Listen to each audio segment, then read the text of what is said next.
আপনারা শুনছেন audio station with বৃষ্টি। আজকের গল্প নীল ঘূর্ণির পার্ট 2। গল্পটি সম্পূর্ণ প্রাপ্তবয়স্কদের জন্য। প্রথম পার্ট শুনতে হলে ডেসক্রিপশন বক্সে দেওয়া লিঙ্কে ক্লিক করতে পারেন, অথবা আমাদের চ্যানেলে গিয়ে সরাসরি ভিডিওতে দেখে নিতে পারেন। এখন আমরা তৃতীয় পর্ব শোনার মাধ্যমে গল্পটি এগিয়ে নিয়ে যাব। শুনতে থাকুন অডিও স্টেশন উইথ বৃষ্টির নীল ঘূর্ণির পার্ট 2।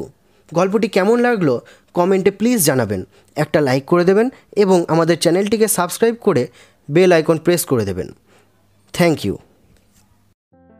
শুরু হচ্ছে তৃতীয় পরিচ্ছেদ। সকালে আজ কুয়াশা পড়েছিল খুব। রোদ তেমন চড়া না হলেও সূর্য উঠেছে অনেকক্ষণ।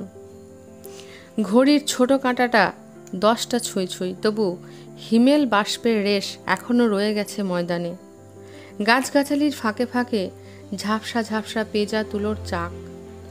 সবুজ মাঠে লেপে আছে ফিকে ফিকে ধোঁয়া। শ্রমিক ফুটপাতে দাঁড়িয়ে ময়দানটা দেখছিল।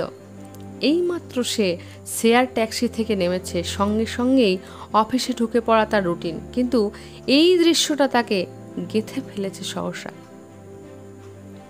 মাঠের ওপারটা তেমন স্পষ্ট নয়, মনে হয় ওদিকে একটা অন্য পৃথিবী আছে।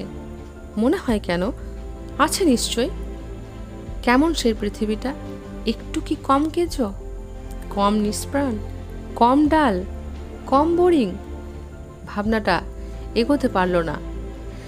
ঘাড়ের পিছনে বুলডগটার হুঙ্কার শুনতে পেল সৌমিক। তীক্ষ্ণ, হাড় ঠান্ডা করে দেওয়া আওয়াজ। সৌমিক হঠাৎ মুখ ফেরালো।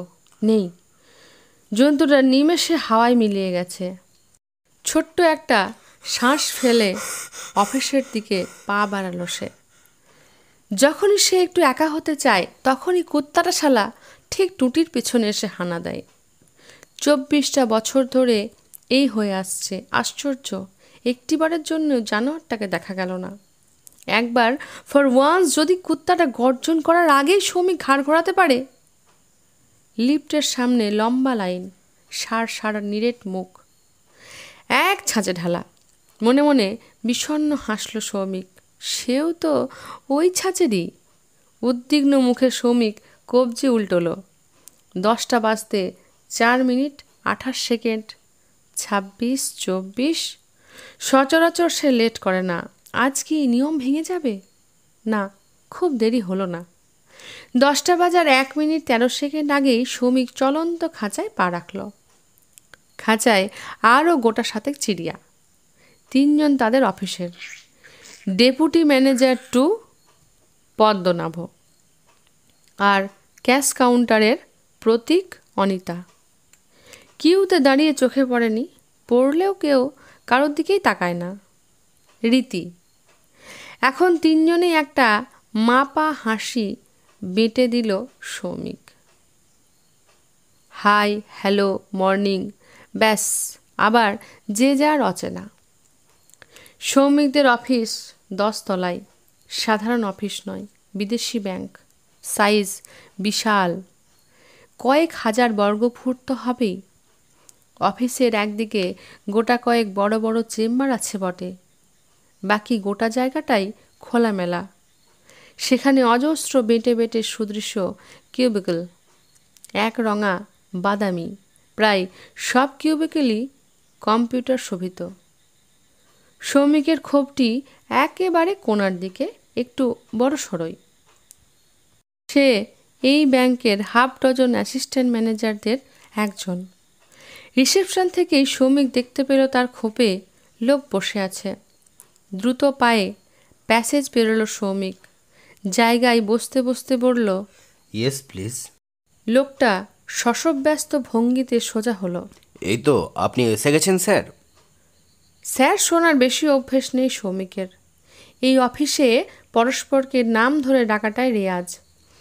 বড়জোর টাইটেল, সে সিনিয়রই হোক কি জুনিয়র। ক্লায়েন্টরাই বা কজন আর স্যার বলে, বরং উল্টোটাই তাকে বলতে হয়। স্বভাবসিদ্ধ বিনীত ভঙ্গিতে সৌমিক আবার বলল, yes sir, can I help you?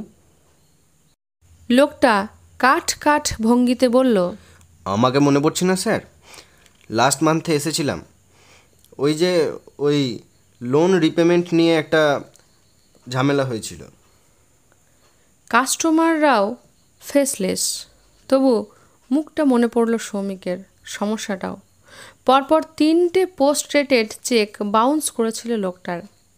লয়ারের notice যেতেই সুরসুরিয়ে 2টো পেমেন্ট মিটিয়েছে। এক্সট্রা ইন্টারেস্ট ছাড়ের আপিল করেছিল সে। ব্যাংক আমল দেয়নি। রুক্ষ না হয়েও কঠিন হলো Soumik. Yes, I remember. Sir, ওই ইন্টারেস্টের ব্যাপারে আপনি প্রেয়ারটা নেগেট করেছেন। Sorry sir, I can't help, it's rule. Higher পারচেজে গাড়ি কেনার সময় আমি তো আপনাকে ডিটেলে ক্লজগুলো বুঝিয়ে দিয়েছিলাম। এখন যা হবে ব্যাংকের আইনেই হবে।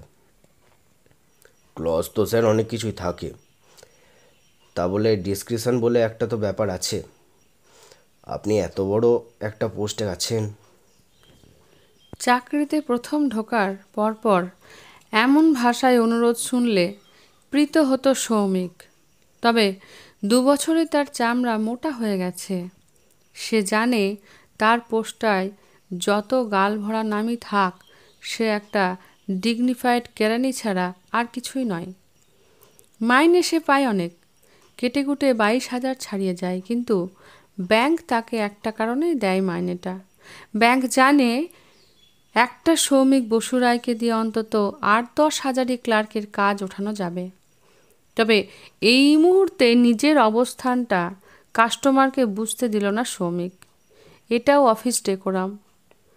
ঠোঁটে একটা আলগা হাসি ঝুলিয়ে বলল, সরি স্যার, এটা ডিসক্রিপশনের কেস নয়। হলে এটা হবে ব্যাড প্রেসিডেন্স, যার জন্য হয়তো আমাদের গাদা গাদা ল স্যুট ফেস করতে হবে।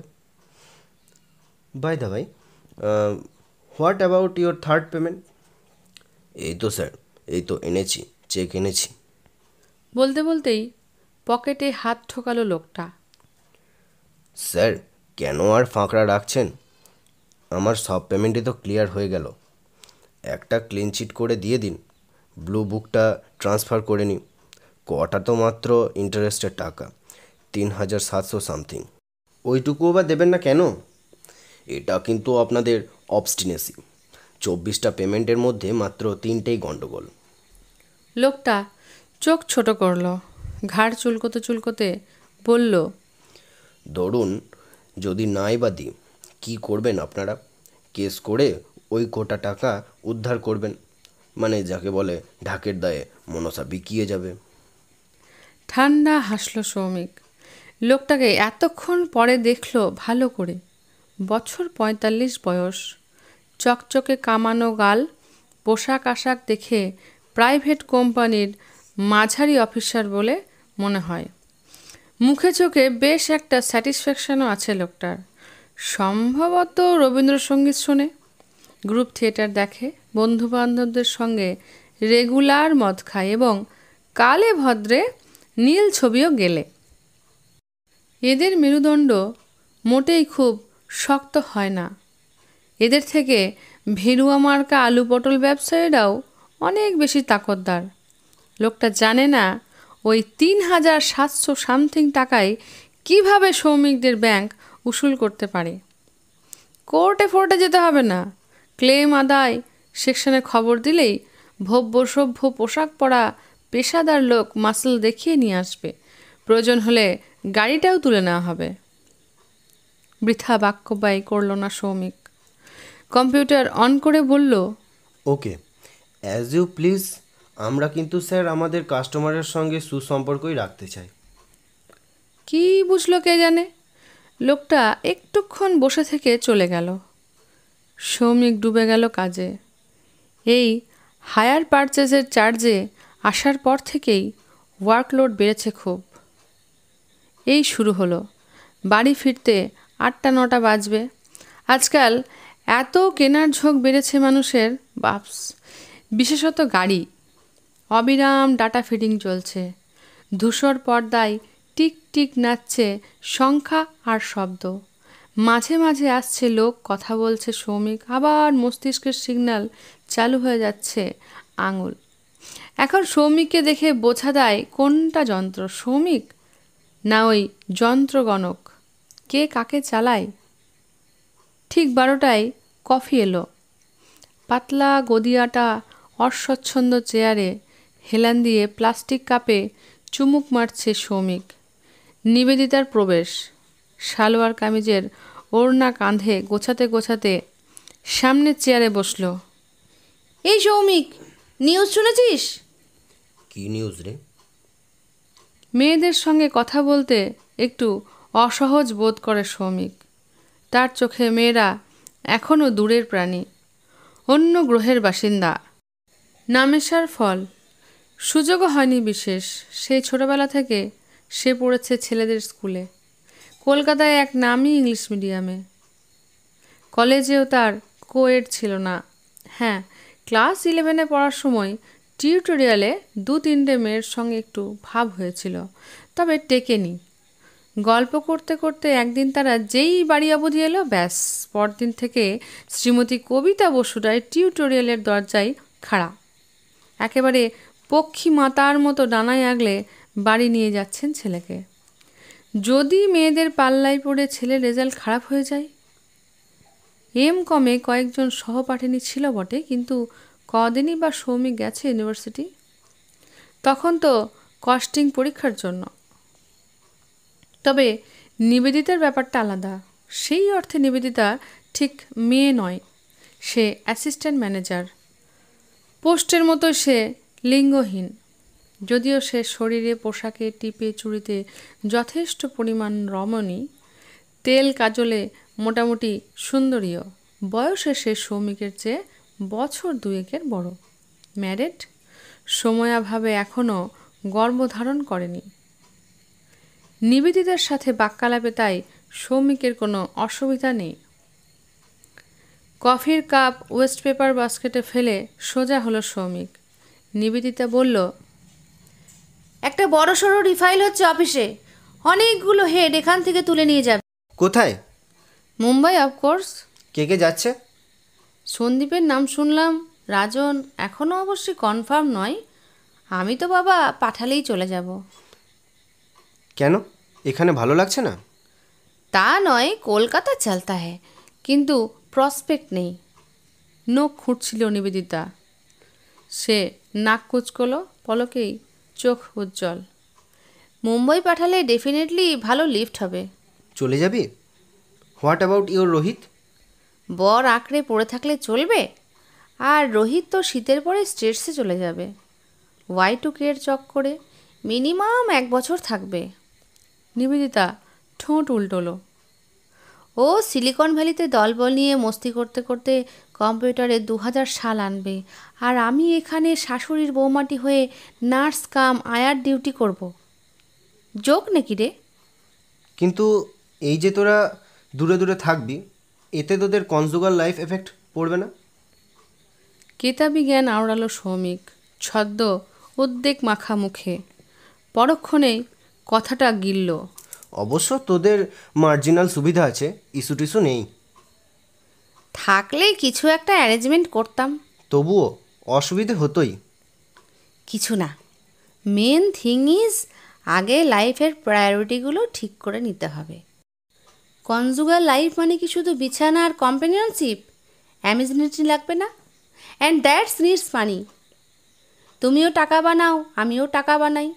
তুমিও কেরিয়ার করো, আমিও কেরিয়ার করি, তবেই না একটা স্ট্যান্ডার্ড কনজুগাল লাইফ। বলতে বলতেই চোখ টিপল নিবেদিতা।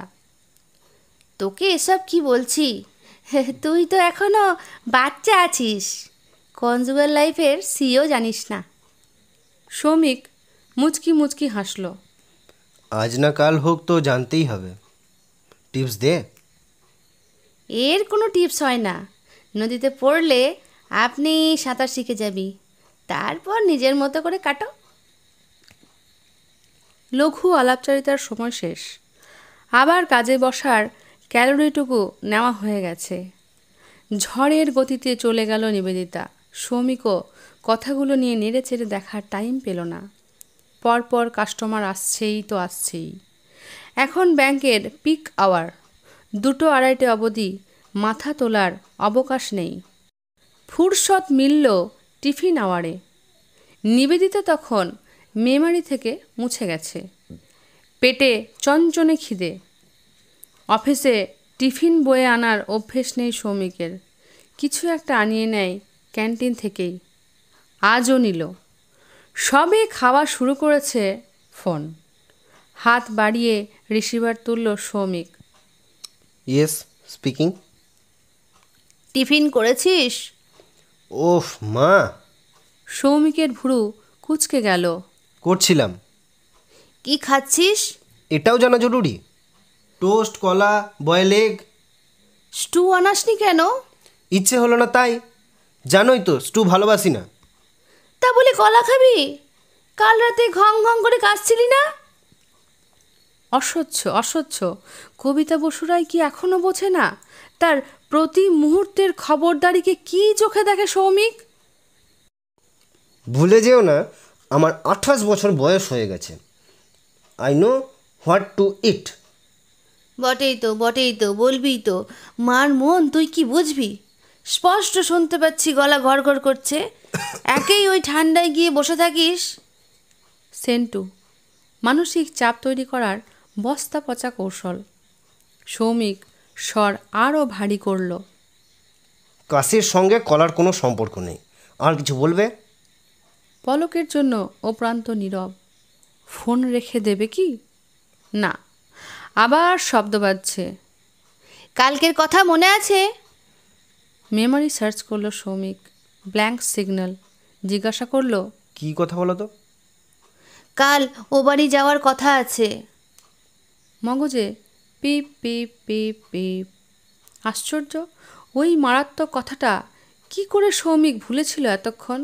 অফিস বেরোনোর সময়ও তো মা কম ঘ্যান ঘ্যান করেনি। বিরক্ত গলায় সৌমিক বলল, এই কথাটা রিপিট করার জন্য ফোন করেছ? There should be some limit মা। দিস ইজ অফিস, তোমার পুতুল খেলার জায়গা নয়।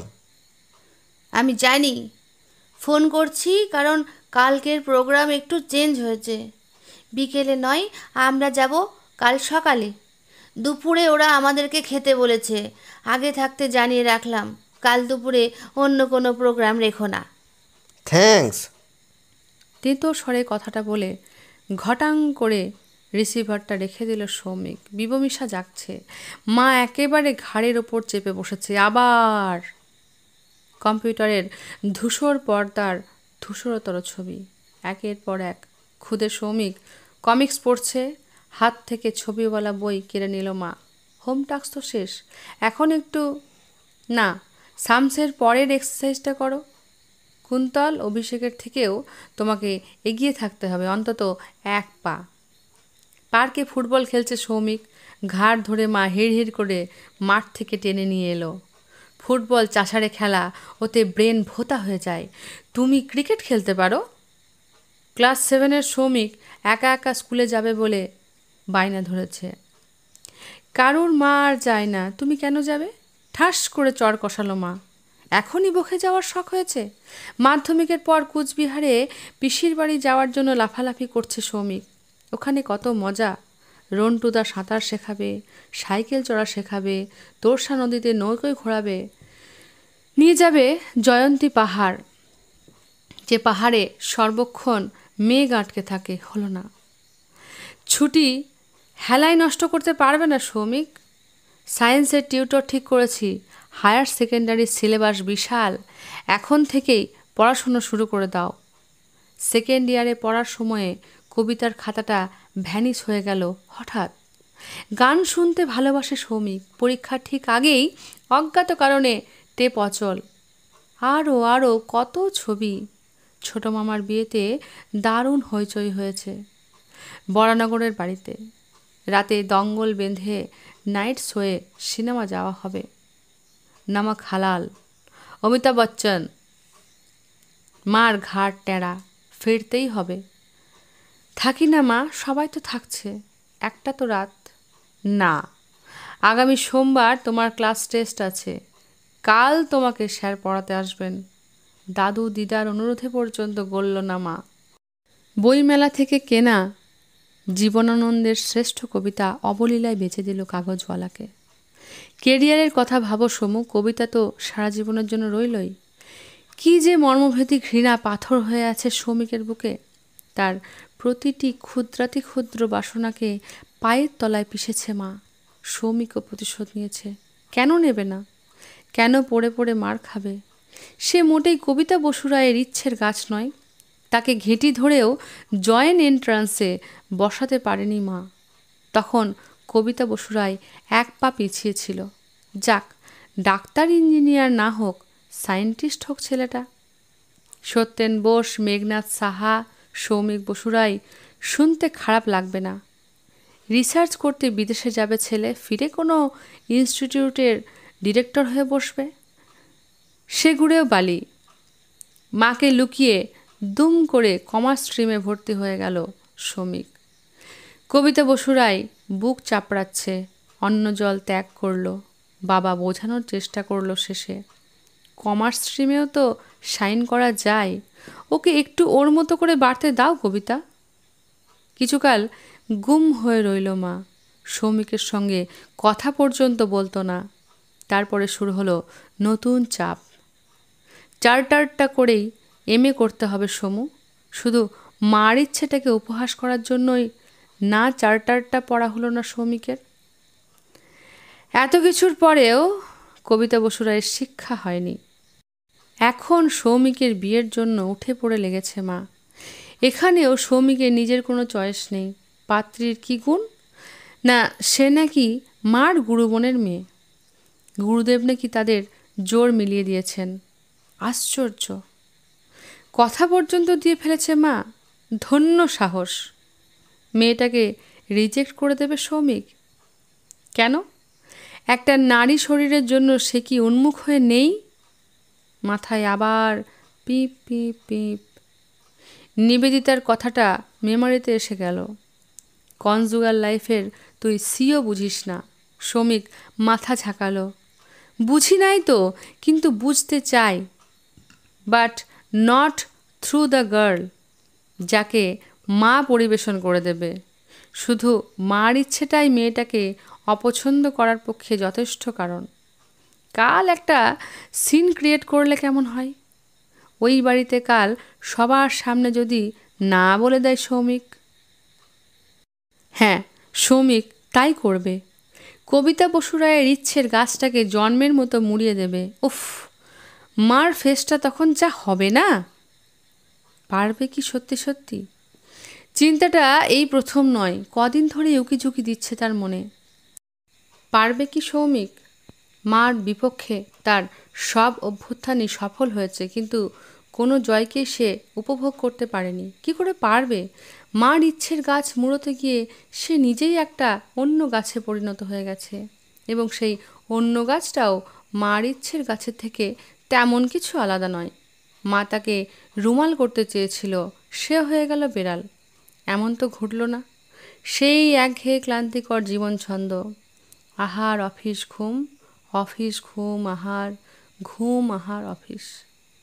দোষ সেই বুলডগটার। একটু সরতে চাইলেই এমন ঘাও ঘাও করে উঠে কুত্তাটা।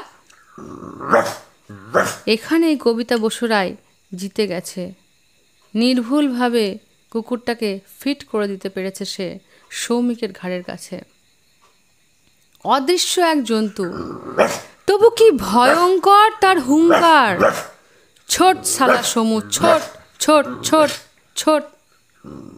একবার, ফর ওয়ান্স, যদি কুত্তাটা গর্জন করার আগেই সৌমিক ঘাড় ঘোরাতে পারত।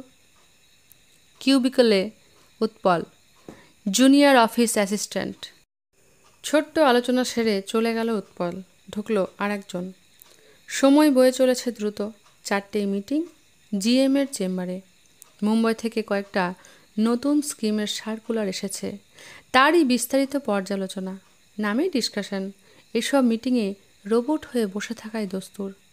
মাঝে মাঝে যান্ত্রিক কুশলতায় ঘাড় নাড়ানোটাই একমাত্র কাজ। GM-এর চেম্বার থেকে যখন বেরোলো সৌমিক, তখন তার মাথাটা ইট হয়ে গেছে। সোজা কিউবিকলে এলো না সৌমিক, টয়লেটে গেল। চোখে মুখে জল ছেটালো খানিকটা। রুমালে মুখ মুছতে মুছতে এসে দাঁড়ালো জানলায়। এই অফিসে একমাত্র টয়লেট থেকেই বাইরের পৃথিবীটা দেখা যায়। আবার ময়দানের দিকে চোখ গেল শ্রমিকের। দিনের আলো মলিন এখন, অনেক নিচের ময়দানের সবুজ ভেলভেটে বাদামি ছায়া। মানুষরা সব অস্পষ্ট, তবু তাদের এখনও দেখা যায়। কালচে পিঁপড়ের মতো মানুষ নড়াচড়া করছে ভেলভেটে। সৌমিক ওখানে থাকলে কি তাকেও ওখান থেকে ওইটুকুন লাগবে? কোনটা মানুষের আসল মাপ? তাকে যেখান থেকে যতটুকুনি দেখায় ততটুকুন কি? অস্বস্তিকর চিন্তা। চোখ ওঠালো সৌমিক। দূরে একটা মাস্তুল দেখা যায় না? গঙ্গায় জাহাজ ঢুকছে। কোন দেশের জাহাজ? ওই জাহাজ কি ইচ্ছে করলে কোনো অচিন দেশে চলে যেতে পারে? আবার বুলডগটার ঘাও। ছোট ছোট ছোট। সচকিত সৌমিক টয়লেট থেকে বেরিয়ে বাদামি রং করা লক্ষণগণ্ডিতে ফিরল। বেশ কিছুটা ডাটা আর ফিড করতে হবে কম্পিউটারে। কয়েকটা ইনফরমেশন স্টাডি করতে হবে। হেড অফিসে কিছু ইমেলও পাঠানো দরকার। মিনিট 15 পর একটা অচেনা সুগন্ধ নাকে লাগলো সৌমিকের। কিউবিকলের মুখে এক তরুণী এসে দাঁড়িয়েছে। শ্যামলা রং, মাঝারি হাইট, ঝকঝকে মুখ, গাঢ় উজ্জ্বল চোখ, পরনে সূক্ষ্ম এমব্রয়ডারি করা নীল সিল্কের কামিজ, নীল সালোয়ার, কাঁধে ফিরোজা রঙের ওড়না, রেশম রেশম চুল পিঠের ওপর ছড়ানো। সৌমিক একটু অবাক হলো। এ সময়ে কাস্টমার তো বড় একটা আসে না। পেশাদারি ভদ্রতায় সৌমিক টান টান। Yes please, how can I help you? মেয়েটা এক পা এগোলো। আপনি কি সৌমিক বসুরায়? ইয়েস। আমি আপনার কাছে এসেছি for some personal reason. Soumik আড়ষ্ট হয়ে গেল। বলুন, বসুন বসুন বসুন না। থ্যাঙ্কস। মেয়েটা বসলো না, সোজাসুজি বলল, আপনি কি আমার সঙ্গে একটু বাইরে যেতে পারবেন? কেন বলুন তো? মেয়েটা আবছা হাসল, অথবা হাসল না। সৌমিকের মনে হলো হাসছে। তারপরই সপ্রতিভ গলায় বলল, আমার নাম দয়িতা মিত্র। নামটা কি আপনার একদম অপরিচিত লাগছে? সৌমিক হতচকিত হয়ে গেল। পাখি কেন নিষাদের দরজায়? শেষ হলো 3য় পর্ব। শুরু হচ্ছে 4র্থ পরিচ্ছেদ। চেয়ারে বসার পর ছেলেটাকে ভালো করে লক্ষ্য করল দয়িতা। হাইট মাঝারি, 5-7 হবে। গায়ের রং বেশ ফর্সা, আপেল আপেল। এত ফর্সা ছেলেদের কেমন যেন আহ্লাদি মনে হয়। মুখের মধ্যে প্রথমেই নজর আসে চোখ, ভাষা ভাষা, স্বপ্ন স্বপ্ন, যেন এইমাত্র ঘুম থেকে উঠল। কি বলে ওই রকম চোখকে? মায়াবী না ভাবলেশীন গরুর চোখ? তবে স্ট্রাইপড ফুল স্লিভের সঙ্গে অল্প কোঁকড়া ফোলা ফোলা চুলে ঠিক ততটা ক্যাবলা দেখাচ্ছে না ছেলেটাকে। আলগা নার্ভাস ভাবটা ছেলেটার মুখে চোখে ছড়িয়ে। সত্যিই কি সৌমিক বসুরায়কে অস্বস্তিতে ফেলতে পেরেছে দয়িতা? অস্বস্তি দয়িতারও হচ্ছিল, তেমন একটা হাঁটু কাঁপা ধরনের না হলেও হচ্ছিল। দুম করে ঝোঁকের মাথায় ছেলেটার অফিসে চলে আসা কি ঠিক হলো? কাল পর্যন্ত অপেক্ষা করা যেত না? অফিস জুড়ে ফ্লুরোসেন্ট টিউবের চড়া আলো, নিচু নিচু কিউবিকলগুলোও বেজায় খোলামেলা। চোখ তুলতেই এদিক ওদিক মানুষ দৃশ্যমান। এমন উজ্জ্বল হাটের মাঝে অস্বচ্ছন্দ ভাব বেশিক্ষণ বজায় রাখা কঠিন। দয়িতা সহজভাবে বলল, আমি কি আপনাকে খুব ডিস্টার্ব করলাম? সৌমিক কান ঝাঁকালো। ওয়েল, ডিস্টার্বের কি আছে? Rather it's a pleasant surprise. Dayita ঠোঁটের কোণ দিয়ে হাসল। তাহলে চলুন, উঠে পড়া যাক। 2 মিনিট, একটা কাজ হাফ ডান পড়ে আছে। আমি কি ততক্ষণ বাইরে ওয়েট করব? না না, তা কেন, বসুন না আপনি। কফি বলবো? নো থ্যাঙ্কস, আমি কফি খাই না। কোল্ড ড্রিঙ্কস চলবে? থ্যাংক ইউ, লাগবে না। As you please. বলতে বলতেই উঠে দাঁড়ালো শ্রমিক। হনহন করে চলে গেল কোথায় যেন। নির্ঘাত টয়লেটে গেল বেটা, নার্ভাসনেস কাটাতে। মিনিট কয়েকের মধ্যে ফিরে কম্পিউটার থেকে প্রিন্ট আউট বার করছে কিছু। আলগা চোখ বুলিয়ে রেখে দিল টেবিলে। চেয়ারের কাঁধ থেকে ব্লেজারটা তুলে নিয়েছে হাতে। ওকে, লেটস মুভ। বাইরে ভালো মতো অন্ধকার নেমে গেছে। নাগরিক অন্ধকার, মানে আলোর রোশনাই। গাড়ি ঘোড়ার আলো, রাস্তার আলো, দোকান অফিসের আলো, সবই এখন চোখ ধাঁধানো। বেচারা আধার গুটিসুটি মেরে মুখ লুকিয়েছে ময়দানে। দূষণের ধোঁয়া তাড়িয়ে দিচ্ছে সদ্য নামা কুয়াশাকে। শীতের আমেজ ভারী আবছা, শৈশবের স্মৃতির মতো। ফুটপাতে জনস্রোত, বাড়িমুখো মানুষের অবিন্যস্ত একটা মিছিল। উদ্ভ্রান্ত ভিড় কাটিয়ে কাটিয়ে হাঁটছিল দুজনে, নীরবে। দইতাই কথা শুরু করলো। আমি কেন এসেছি আপনি গেস করতে পারছেন? বোধহয় পারছি। কি আন্দাজ করছেন? টেটচা চোখে তাকালো দইতা। শ্রমিক ঠোক গিলল। মানে আপনি বোধহয় ফাইনাল এক্সামের আগে আমার একটা ভাইভা নিতে চান। দইতা হেসে ফেলেও গম্ভীর হলো। নট এক্স্যাক্টলি, আমার আরও কিছু কথা ছিল, মোর দ্যান ভাইভা। ফুটপাতে ঠেলে ওঠা ইঁটে হঠাৎ একটা হোঁচট খেল শ্রমিক। সামলাতে সামলাতে বলল, বলুন। হাঁটতে হাঁটতেই শুনবেন? বসি কোথাও তাহলে। বলেন তো, পার্ক স্ট্রিটের ওই দিকে যায়? কি আহ্লাদ! ভাবছে কি, হ্যাঁ? চাঁদ, ফুল, পাখি, তারা নিয়ে ইনিয়ে বিনিয়ে কথা বলবে দইতা। অত খায় না। আরও গম্ভীর মুখে দইতা বলল, না, অন্য কোথাও। বদ্ধ জায়গা আমি লাইক করি না।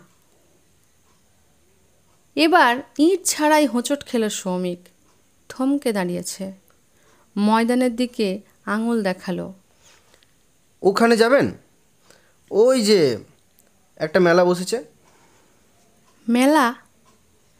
দইতা আপত্তি করল না।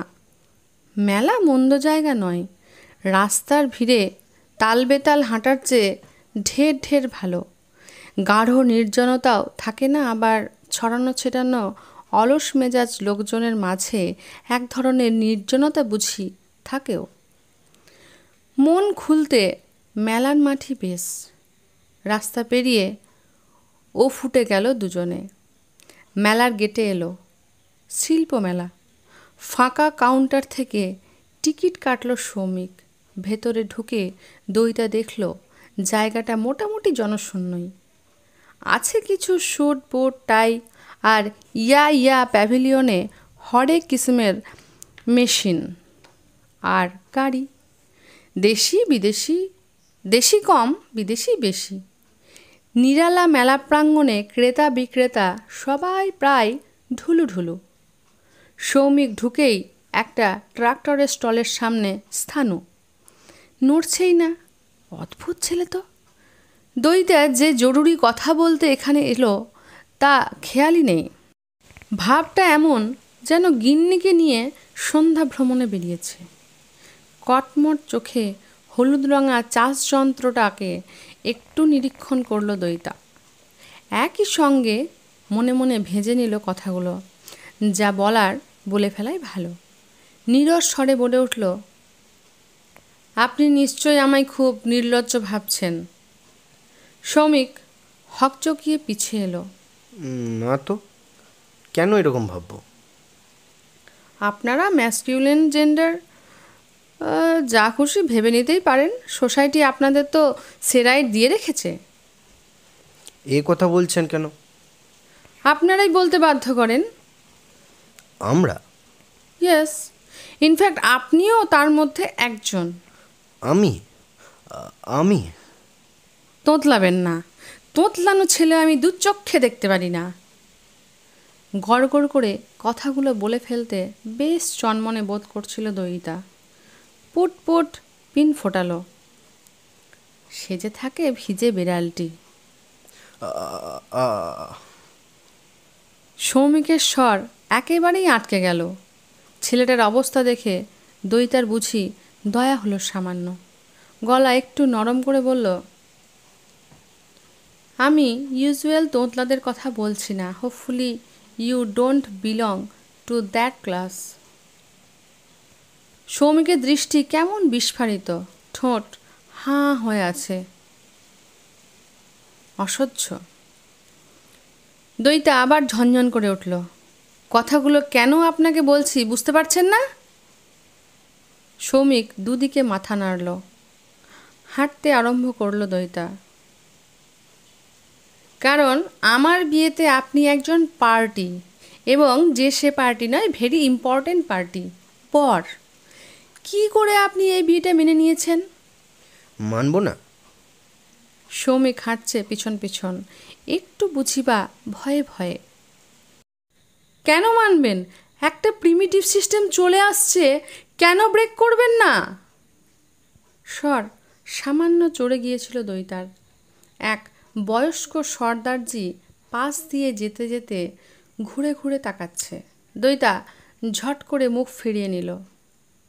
ছেলে মেয়েকে চেনে না, মেয়ে ছেলেকে চেনে না। কি একটা অং বং চং মন্ত্র পড়া হলো, যদস্তু তদস্তু হলো, ব্যাস অমনি দুটো প্রাপ্তবয়স্ক ছেলে মেয়ে ঘরে ঢুকে খিলেটে দিল। ইস, কি জঘন্য! তা বটে। ওই মুখেই তা বটে বলবেন? কাজের সময় তো একেবারে উল্টোটি। এতক্ষণে সৌমিকের মুখে হাসি ফুটল সামান্য, মলিন হাসি। মৃদু কিন্তু স্পষ্ট গলায় বলল, বিয়েটা যে আমার মতে হচ্ছে তা আপনি কি করে ভাবলেন? এমনও তো হতে পারে যে আমার মতামত না জেনেই বিয়েটা হচ্ছে। তাহলে তো আরও খারাপ।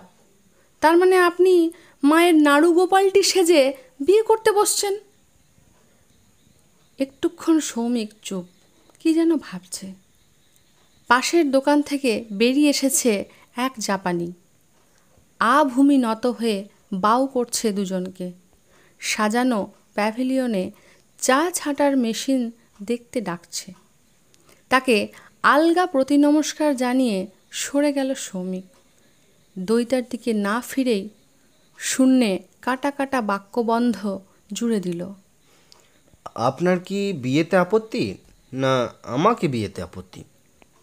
দুটোই। দয়িতা ঝটপট জবাব দিল। সৌমিক অন্যদিকে মুখ রেখেই বলল, বিয়েতে আপত্তিটা নয় বুঝলাম, কিন্তু আমাকে অপছন্দ করার কারণটা জানতে পারি কি? এত বড় একটা চাকরি করেন, লেখাপড়ায় নাকি ব্রিলিয়ান্ট, এটুকু বোঝার বুদ্ধিও আপনার নেই? এবার সৌমিক অপাঙ্গে দেখছে দয়িতাকে। ভুরু কুঁচকে বলল, আপনি কি কাউকে ভালোবাসেন? আই মিন, বিয়ে করতে চান? দয়িতা চকিতে উদাস। বোধিসত্ত্বকে কি ভালোবাসে সে? চায়? আকাশকে কি চাইলেই পাওয়া যায়, কিংবা সমুদ্রকে, পাহাড়কে? এ চাওয়ায় তো কোনো প্রত্যাশা নেই, শুধু যন্ত্রণা আছে, এক গভীর সুখের যন্ত্রণা। এসব নিয়ে কথা বললেও বুঝবে এই বোকা বোকা অনুভূতিহীন ছেলেটা?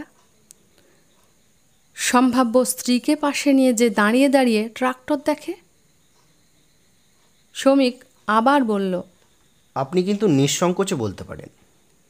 দয়িতা একটা নিঃশ্বাস ফেলল, উষ্ণ, ভেজা ভেজা। শান্তভাবে মাথা নেড়ে বলল, না, তেমন কিছু নয়। ও। সৌমিক আর কথা বাড়ালো না, নিঃশব্দে হাঁটছে, অস্বাভাবিক মন্থর গতিতে। আকাশের দিকে তাকালো একবার। হিম পড়ছে বোধহয়। ধুলো ঢাকতে এখানে ওখানে জল ছড়িয়েছে মেলা কর্তৃপক্ষ। কোথাও কোথাও কাদা কাদা মতো হয়ে আছে। অন্যমনস্কভাবে একটা কাদায় পা পড়ল সৌমিকের। অন্যমনস্কভাবে সে পার হয়ে গেল। কেটলি হাতে চা বিক্রি করছে এক কিশোর। তাকে হঠাৎ ডাকল সৌমিক। ভাঁড়ে চা নিল। ফিরে দইতাকে জিজ্ঞাসা করল, চলবে? আলতো ঘাড় নাড়ল দইতা। চা ভীষণ গরম। ছোট্ট ছোট্ট চুমুক দিচ্ছে ভাঁড়ে। উষ্ণ পানীয় নেমে যাচ্ছে গলা বেয়ে। মন্দ লাগছে না। অস্বস্তিটা একটু ফিরে আসছিল দইতার। এত কড়া ভাষায় ছেলেটাকে কথাগুলো না বললেই হতো। একজন অচেনা মানুষ যে ক্ষণিক পরিচয়ের পর আবার চিরকালের মতো অপরিচিত হয়ে যাবে, সে কি বিশ্রী একটা ধারণা করলো দইতার সম্পর্কে? কিছুই আসে যায় না, আবার কিছু যেন আসেও। এই পৃথিবীর যে কোনো প্রান্তেই হোক, একটা মানুষ তার প্রতি তীব্র বিরাগ নিয়ে ঘুরে বেড়াচ্ছে, এই ভাবনাতেও একটা বীজে অস্বস্তি। প্রত্যাখ্যান কি একটু শালীন করা যায় না? দইতা গলা নামিয়ে বলল, সরি সৌমিক, আমি আপনাকে ঠিক হার্ট করতে চাইনি। সৌমিক বলল না কিছু। ভাঁড়টা ঘাসে ফেলে চেপে চেপে গুঁড়ো করছে। দইতা বলল, শুনুন, আপনাকে পছন্দ অপছন্দের কোনো প্রশ্নই ওঠে না। You are nobody. বলেই একবার দেখে নিল সৌমিককে। It's a matter of principle. কোথাকার কে এক গুরু ঠাকুর না গুরুদেব, সে আমাদের মতো দুজনের ফেট ডিসাইড করবে, এটা মেনে নেওয়ার কোনো মানে হয়? বাবা মা চাইলেও নয়। কিন্তু আমার প্রোটেস্ট জানানোর একটু প্রবলেম আছে। বুঝতেই তো পারছেন কি যুক্তি দেখাবো। আপনি ওয়েল কোয়ালিফাইড, মোটা মাইনে পান, আপনার চেহারাও খারাপ নয়, অ্যাপারেন্টলি তেমন কোনো ভাইসও নেই। বাবা মা এর চেয়ে বেশি মেয়ের বিয়ের জন্য আর কি চাই? তার ওপর আপনি খোদ গুরুদেবের চয়েস, সুতরাং আমার কোনো আপত্তি স্ট্যান্ড করবে না। কিন্তু আপনার কথা আলাদা। কেন আলাদা কিসে? ওই যে বললাম, ম্যাসকিউলিন জেন্ডার, ওটাই আপনার প্রিভিলেজ। আপনি অনায়াসেই আমায় রিজেক্ট করতে পারেন। আমি? কিন্তু আমি কেন রিজেক্ট করব? কেন নয়? দইতা চোখ ঘোরালো। আপনার ফেভারে তো অনেক পয়েন্ট। পাত্রীর রূপেও কিছু অপসরী নয়, বিদ্যেতেও সরস্বতী নয়, অ্যাভারেজ। আপনার যা চেহারা, যা প্রসপেক্ট, আপনি বেটার ডিশ চাইতেই পারেন। And as an able masculine gender, সেটাই বোধহয় আপনার উচিত হবে। বলছেন? এতক্ষণে সৌমিকের ঠোঁটে পাতলা হাসি। বলছি, আমি আপনাকে ওপেন অফার দিচ্ছি। কাল আমাদের বাড়ি আসুন এবং বাবা মা সকলের সামনে মুখের ওপর আমায় বাতিল করে দিন। আমি কিছুই মনে করব না, আপনি নিশ্চিন্ত থাকুন। তার মানে আপনি শুধু প্রিন্সিপালের জন্যই বিয়েটা? প্রিন্সিপালটা কি ইন্টারন্যাশনাল মনে হলো? সৌমিকের মুখ থেকে খপ করে কথা কেড়ে নিল দইতা। না, তা নয়। আইডিয়াটা খারাপ? সাপও মরবে, লাঠিও ভাঙবে না। সাপ মানে প্রিমিটিভ নিয়ম? অফকোর্স। দইতা সরাসরি সৌমিকের চোখের দিকে তাকালো। কি পারবেন তো? সৌমিক মাথা নামিয়ে নিল। ঠোঁটের ফাঁকে ফাঁকে হাসিটা ঝুলেই আছে। স্বস্তির নিঃশ্বাস ফেলল দইতা। যাক বাবা, আহত পৌরুষের ক্ষতস্থানে প্রলেপ পড়েছে কিছুটা। চিরশ্রী ঠিকই বলে, মেয়েরা সামান্য উস্কে দিলেই ছেলেরা ভেড়া বনে যায়। আহারে বালাই ষাট। ছেলেটা একটু কেবলুস আছে বটে, কিন্তু ভেড়া কেন হবে? ভালো ছেলে, ভালো মানুষ ছেলে, গুডি গুডি বয়। কিন্তু তুমি যতই গুড বয় হও শ্রমিক, আমার বোধিসত্ত্বর কাছে তুমি কিছুই না। রাত্রে খাবার টেবিলে বসে কথা হচ্ছিল ওই বিয়ে নিয়েই। প্রবীর জিজ্ঞাসা করল, মাঘের গোড়ার দিকে ডেট ফেললে তোর অসুবিধা হবে না তো মুনিয়া? মণিদীপা স্যালাডে লেবু চিপছিল। বলল, অসুবিধা কিসের? ওর ফাইনাল তো মার্চের লাস্টে। ইচ্ছে হলে একটা মিনি হানিমুনও সেরে নিতে পারবে। বুম্বা সদ্য কলেজে ঢুকেছে এবছর, কমার্স নিয়ে পড়ছে। সে ফোড়ন কেটে উঠল। আজকাল মধুচন্দ্রিমার কি গ্রেডেশন হচ্ছে মা? Mini honeymoon, maxi honeymoon. এই, তুই চুপ কর তো। মণিদীপা ছেলেকে লঘু ধমক দিয়ে স্বামীর দিকে ফিরল। মনে খুঁতখুত থাকলে অত দেরি করো না, অঘ্রাণের দিকেই দেখো না। এত তাড়াতাড়ি? মেয়ের বিয়ের অ্যারেঞ্জমেন্ট কি মুখের কথা? এখন বললে একটা ভালো বিয়ে বাড়ি বুক করতে পারবো? মাঘ মাসেই কোথায় পাই দেখো। তার উপর আছে তোমাদের মার্কেটিং। কতদিন লাগবে দেখো। শাড়ি আছে, কসমেটিক্স আছে, ফার্নিচার্স আছে, গয়না গড়ানো আছে। সুবীরদেরও তো টাইম দিতে হবে নাকি? ওরা নাইরোবি থেকে আসবে। ভালো কথা মনে পড়িয়ে দিয়েছ। গয়না কোনটা ভাঙি বলো তো? সে তুমি বোঝো, আমি কি বলবো। ভাবছি বড় নেকলেসটা ভাঙবো না। তোমার মা হাতে করে দিয়েছিলেন, থাক। ওটা ওই অবস্থাতেই পালিশ টালিশ করে মনিয়াকে দিয়ে দেবো। ওদের তো ওই সাবেকি ডিজাইন বেশি পছন্দ। ওতে পুরো 6 ভরি আছে, আমি ওজন করে দেখেছি। চুর ব্রেসলেটও আলাদা করে শুধু চুড়ি গড়াতে হবে, অন্তত 10 গাছা। ওই সোনাটুকু কিন্তু কিনতে হবে, বুঝলে? কতটা লাগবে? কম করেও 11 ভরি 12 ভরি তো বটেই। একদম ফংফঙে জিনিস দিলে কবিতাদির কাছে মান থাকবে। নিঃশব্দে খেতে খেতে আলোচনাটা শুনছিল দইতা। কি অদ্ভুত অলীক এক বিষয় নিয়ে কথা চালিয়ে যাচ্ছে মা বাবা। যে ঘটনাটা ঘটবেই না তা নিয়ে মধুর কল্পনার জাল বুনে চলেছে। আশ্চর্য, যেন দইতার বিয়ে দিতে পারলে এদের জীবনের মোক্ষ লাভ হয়। আরও আশ্চর্য, এই বাবা মা তাকে নাকি স্বাধীন করে গড়েছে। তার ইচ্ছে অনিচ্ছেকে নাকি রেসপেক্ট করে, অথচ কলকাতায় পা দেওয়ার পরে একবারও কেউ জিজ্ঞাসা করলো না, হ্যাঁ রে মুনিয়া, তোর ওই ছেলেকে পছন্দ তো? ঠিক করেছে দইতা, পাকা গুটি কাঁচিয়ে দিয়েছে। কিন্তু এবারটা নয় পার করে দিল দইতা, কিন্তু নেক্সট বার? এখন তো সম্বন্ধ বারবার আসবে, কতবার ঠেকাবে দইতা? এক সময় কি নুয়ে পড়বে? কি হবে তখন? বোধিসত্ত্বর কি হবে? হৃদয়ের কোন মণিকোঠায় থাকবেন তিনি? প্রসঙ্গ সরেছে সামান্য, গয়না থেকে ফার্নিচারে। ক্রমশ কালকের আয়োজনের দিকে গড়াচ্ছে। মণিদীপা দইতাকে জিজ্ঞাসা করল, হ্যাঁ রে মুনিয়া, কাল কি করা যায় বলতো? দইতা ঠোঁট উল্টোলো, আমি কি বলবো? কিছু একটা সাজেস্ট কর। প্রবীর মেয়ের দিকে তাকালো। তোরা আজকালকার ছেলের টেস্ট বুঝিস?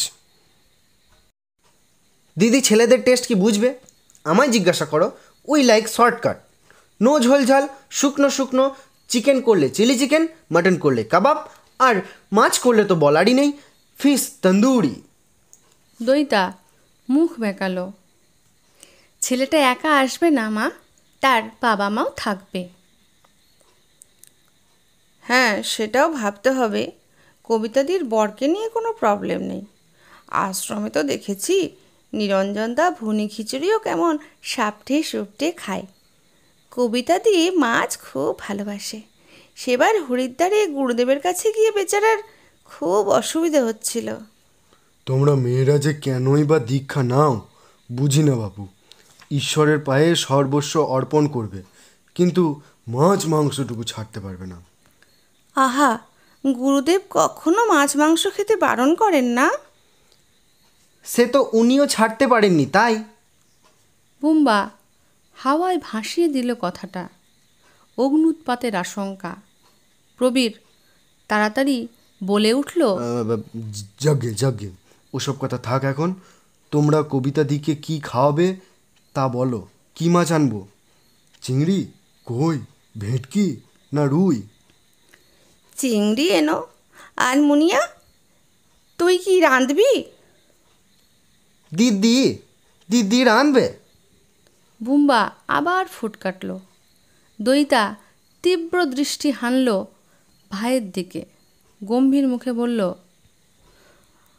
আমাকে কেন রাঁধতে হবে? ওটা নিয়ম, একটা কিছু করতেই হয়।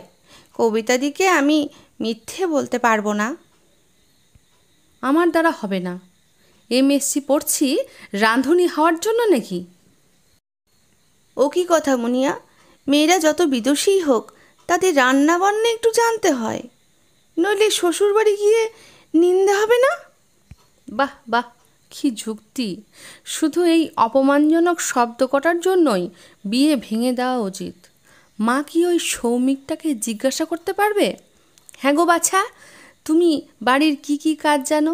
বেসিন সাফ করতে পারো, ঝুল ঝাড়তে পারো, পর্দায় রিং পরাতে পারো? আশ্চর্য, বাবাও কি কোনো প্রতিবাদ করছে?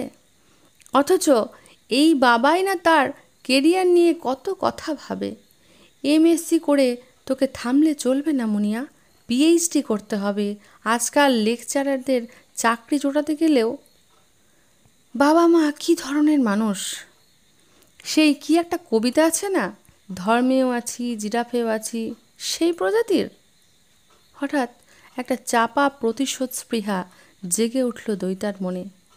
বিয়ে তো যাচ্ছেই ভেঙে, তার আগে মা গদগদ মুখে তার গুরুবোনকে একটু মেয়ের গুণপনা শোনাক না। সৌমিক বসুরায় যখন চ্যাটাং চ্যাটাং করে মেয়েকে বাতিল করে দেবে, তখন গুণবতী কন্যার মার মুখের ছবিটা কেমন হবে? গোমরা মুখে দৈতা বলল, হুকুম করো, কি করতে হবে? আমার শ্বশুর শাশুড়ি কিসে তৃপ্ত হবেন? বুম্বা দিদির কানের কাছে মুখ নিয়ে এলো। আহা, চড়ছিস কেন? লক্ষ্মীদি ফিশ ফ্রাই গড়ে দেবে, গ্যাস জ্বালিয়ে দেবে, কড়াই তেলও দিয়ে দেবে, তুই খালি হাতে করে ছাড়বি, ব্যাস। সাপও মরবে, লাঠিও ভাঙবে না। রাগ ভুলে পেট গুলিয়ে হাসি এলো দৈতার। একই প্রবচনের কত রকম প্রয়োগ। এই প্রবচনেই না শেষমেশ পুরো দস্তুর ধরাশায়ী হলো সৌমিক। আহারে, দৈতা যখন মেট্রো রেলের গহ্বরে নেমে যাচ্ছিল, তখন ওপর থেকে হাত নাড়ছিল বেচারা। আরও কিছুক্ষণ নৈশ টেবিল বৈঠক চালিয়ে সবাই যে যার মতো উঠে গেল। ড্রয়িং স্পেসে পা ছড়িয়ে এখন টিভিতে স্পোর্টস চ্যানেল ধরবে বুম্বা। মণিদীপাও গিয়ে বসবে ছেলের পাশে। খুনসুটি শুরু হবে দুজনের, স্পোর্টস চ্যানেল না সিনেমা। মণিদীপাই হারে বেশিরভাগ দিন। আজ অবশ্য শুক্রবার, লোকাল কেবলে ভালো হিন্দি ছবি দেখাচ্ছে। মণিদীপা আজ জিতলেও জিততে পারেন। প্রবীরের টিভির নেশা নেই, সে এখন বসবে অফিসের ফাইল নিয়ে। বহুজাতিক সংস্থায় দায়িত্বপূর্ণ পদে চাকরি। কোম্পানির ফাইল ঘরে স্তূপ না হলে মানায় না। বাড়ি এলে দৈতা এ সময়ে বাবার সঙ্গে বসে টুকটাক কথা বলে, মা ভাইয়ের সঙ্গে হাসি মশকরা করে। আজ মুড নেই, সোজা চলে এলো নিজের ঘরে। হ্যাঁ, নিজের ঘর, একেবারে নিজস্ব। বছর চারেক হলো উত্তরের রায়বাগান স্ট্রিটে সাবেকি বসতবাড়ি কিনেছে প্রবীর। বুম্বা দৈতা দুজনেই আলাদা আলাদা ঘর আছে এখানে। শান্তি, একদম শান্তি। ভাই বোনে ঝগড়াঝাঁটি লাগে কম। দৈতার ঘরটা খুব বড় না হলেও ছিমছাম সাজানো। সিঙ্গেল বেড খাট, ওয়ার্ড্রোব, মিনি বুককেস, শৌখিন জিনিসপত্র রাখার ঝুলন্ত খোপ খোপ র্যাক। জানলা দরজায় বেড কভারের সঙ্গে মানানসই বাহারি পর্দা। অফ হোয়াইট দেয়ালে যামিনী রায়ের পেন্টিংয়ের বাঁধানো প্রিন্ট। মেয়ে না থাকলেও রোজ এ ঘর নিজের হাতে করে গুছিয়ে রাখে মণিদীপা। আলো নিবিয়ে শুয়ে পড়েছে দৈতা। চোখ বুঝতেই সন্ধেটা ঝেঁপে এলো। পাশ ফিরে দৈতা জড়িয়ে ধরল বালিশটাকে। কার জন্য করলো এসব আজ? বোধিসত্ত্ব? কি করছেন বোধিসত্ত্ব এখন? আজ কি এসেছেন লাইব্রেরিতে? ফেরার পথে দৈতার কথা কি একটুও মনে পড়েছিল? কি যেন বলছিলেন না সেদিন? কোনো এক পয়েন্ট থেকে সুইচ অন করে দেওয়া হয়েছে, তারপর থেকে এই ইউনিভার্সটা চলছে চলছে চলছে। সুইচ অন করা ঈশ্বর এক হাত পা বাঁধা পুতুল, যা ঘটছে তার বাইরে নাকি তার কিছুই করার ছিল না। অন্ধকারে দইতা আপন মনে হাসল। আজ সন্ধেয় অন্য কিছু কি করতে পারত সে? সেও তো এখন একটা হাত পা বাঁধা পুতুল। ঘুমিয়ে পড়ল দইতা, জাগলো বুম্বার ডাকে। দিদি, এই দিদি, একটা নিউজ আছে। তোর উডবি বরটা আছে না, আজ আসছে না। সে কি? দইতা চোখ রগড়ালো। কে বলল? হ্যাঁ রে, কবিতা মাসি ফোন করেছিল। তোর বর নাকি তোকে একেবারে ছাদনাতলায় দেখবে, তার আগে নয়। ওরা অবশ্য আসছে আজ তোকে আশীর্বাদ করতে। দইতা নিঃসাড়, নিজের কানকেও যেন বিশ্বাস করতে পারছিল না দইতা। শেষ হলো 4র্থ পরিচ্ছেদ।